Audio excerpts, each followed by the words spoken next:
Hi, everyone. I'm Krista Vasi, and I'm the Executive Director of the Usher Syndrome Coalition. I'm here to share how you can join the coalition and become an advocate for Usher Syndrome research funding.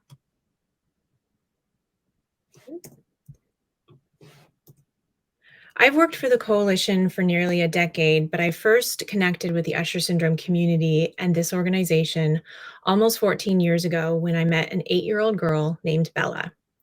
Bella is the daughter of the coalition's former chair and co-founder, Mark Dunning, and she has Usher syndrome type 1B.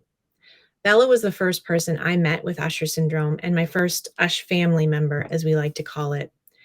I've been honored to feel like a part of the Ush family and to play a role in growing and connecting this vibrant global group.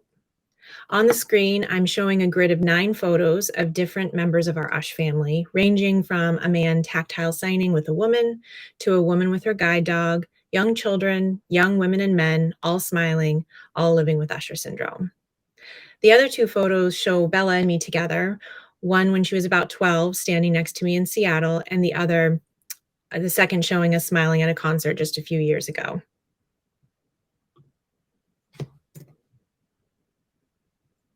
Before we dive into advocacy, here's a brief overview of Usher syndrome and the role the coalition serves. Usher syndrome is rare enough that most people have never heard of it, but in fact, it's the most common genetic cause of combined deafness and blindness. It's characterized by hearing loss or deafness, along with progressive vision loss caused by retinitis pigmentosa. Some people with Usher syndrome also have balance issues or vestibular dysfunction. Between 13,000 and 56,000 people are affected in the US, and over 400,000 are living with this syndrome worldwide. When the coalition was founded in 2008, there was very little information out there. It was difficult to find support or near impossible to find anyone else living with Usher syndrome. There were a few researchers working on Usher syndrome, but they were isolated from each other. It was clear that there was an urgent need to bring both families and individuals living with Usher syndrome together with researchers to find treatments and a cure. And so the coalition was born. We bridge the gap between families and researchers while also providing information, resources, and support. We strive to be the most comprehensive resource for the global Usher syndrome community. We do not fund research. Instead, we are accelerating research by finding and supporting everyone living with Usher syndrome across all age ranges, all types of Usher, and all modes of communication. There is no cure for Usher syndrome yet. The coalition aims to change that. Building a community leads to treatments and a cure.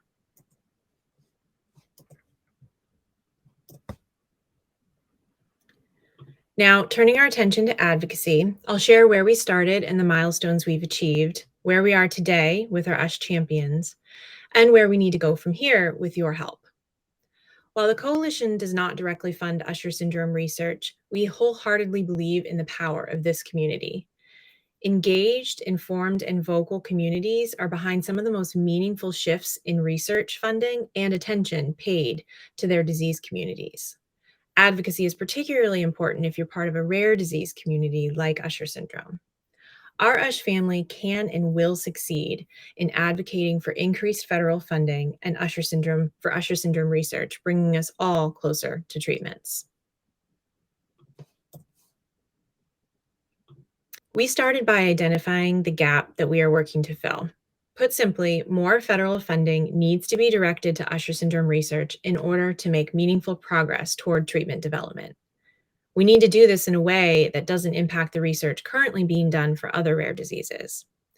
The federal government has played a critical role in supporting the development of effective treatments and cures for many diseases. ALS and Huntington's are just 2 examples of conditions that affect roughly the same number of people in the US as Usher syndrome, but Usher syndrome receives only a fraction of the funding that these and other deserving disease areas receive. The graphic on this slide shows a comparison between ALS, which affects 15 to 20,000 Americans and receives an average of $79.5 million a year from the National Institutes of Health, or NIH. Huntington's disease affects about 30,000 Americans and receives an average of $46 million a year.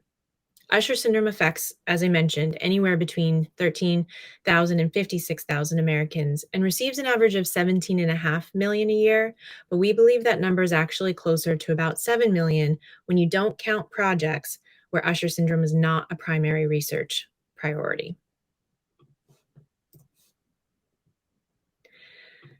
I'd like to share a quick overview of our advocacy milestones. We started advocating for Usher syndrome in 2013.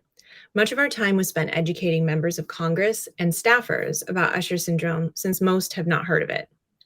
This laid the groundwork for future years and repeated meetings with members and staffers who now know Usher syndrome as the most common genetic cause of deafblindness. In 2014, we began advocating for the inclusion of specific report language in spending bills or appropriations that fund the National Institutes of Health, or NIH. This is essential to getting Usher syndrome research the funding that it needs from the federal government. Over the years, the coalition has done a lot to make sure this happens.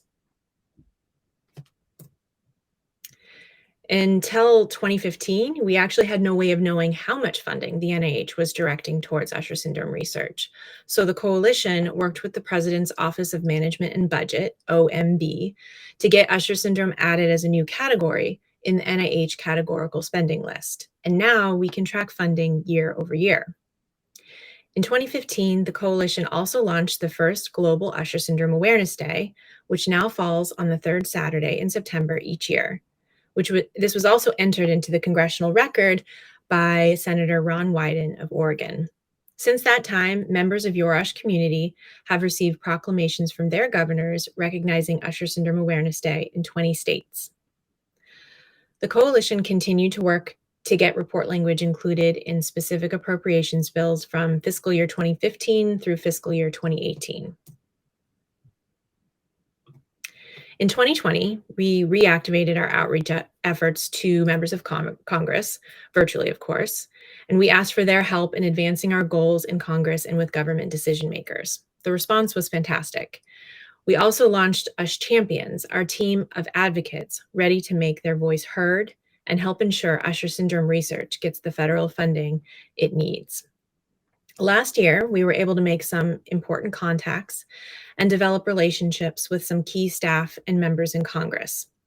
Representative Jim McGovern in Massachusetts and Senator Ron Wyden in Oregon also placed statements in the congressional record acknowledging Usher Syndrome Awareness Day. This year, I was also able to have an introductory meeting with my own congressional representative here in Massachusetts, Lori Trahan.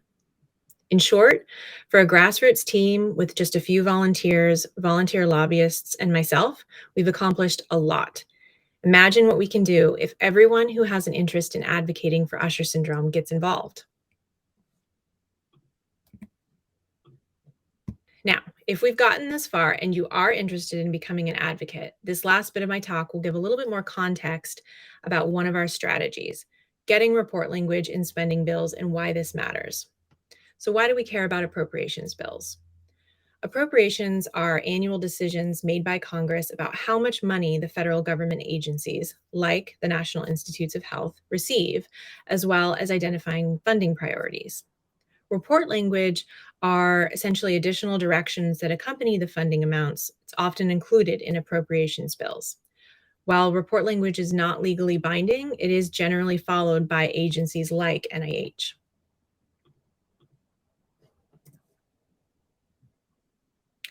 So at the beginning of the calendar year, the president submits his or her proposed budget to Congress. The House and Senate appropriations committees are responsible for allocating funds among 12 appropriations subcommittees. The one we care about, the one we focus on right now, is the Subcommittee on Labor, Health and Human Services, Education, and Related Agencies.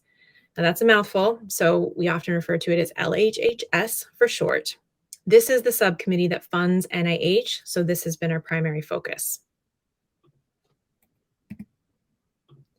Now, NIH is the nation's medical research agency. It's made up of 27 institutes and centers, each focusing on particular diseases or body systems. So the key institutes that we focus on for Usher syndrome are the National Eye Institute, NEI, and the National Institute on Deafness and Communication Disorders, NIDCD. We work to get report language from the LHHS subcommittees directed to NEI and NIDCD specifically, urging these NIH institutes focused on the eye and the ear to prioritize Usher syndrome research. Here I've listed the current members of the Senate Appropriations LHHS subcommittee. These slides and lists will be made available to download and view at your convenience. I also have the House Appropriations Subcommittee on LHHS.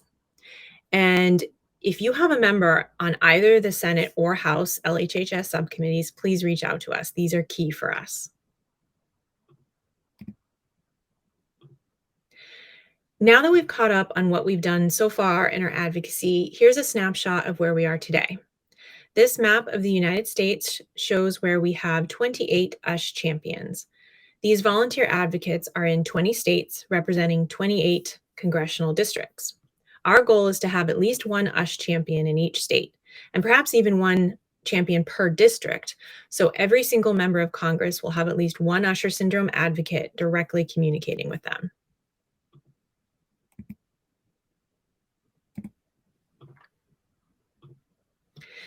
So where do we go from here?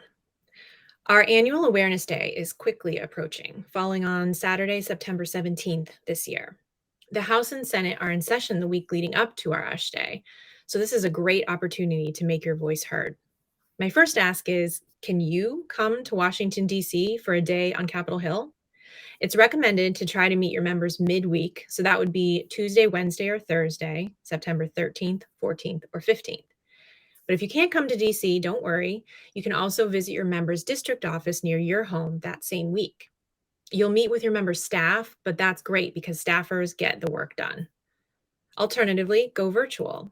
You can send a letter, email, or tweet your members the week leading up to Usher Syndrome Awareness Day. We'll share suggested messaging and tweets as we get closer to the date. In the meantime, don't forget to ask your governor to proclaim September 17th as Usher Syndrome Awareness Day this year. We'll share a link that explains how to do this. So now here are some next steps for you. You can sign up to become an USH champion. We have the website link provided. And email me, Krista, if you can go to Washington, D.C., September 13th, 14th, or 15th. If you know anyone in government or have valuable contacts, if you have experience or expertise in advocacy, or you're just generally interested. Also, be sure to ask your governor to proclaim Usher Syndrome Awareness Day. So thank you so much for sticking with me through this, and I hope to hear from some new USH champions soon. Take care.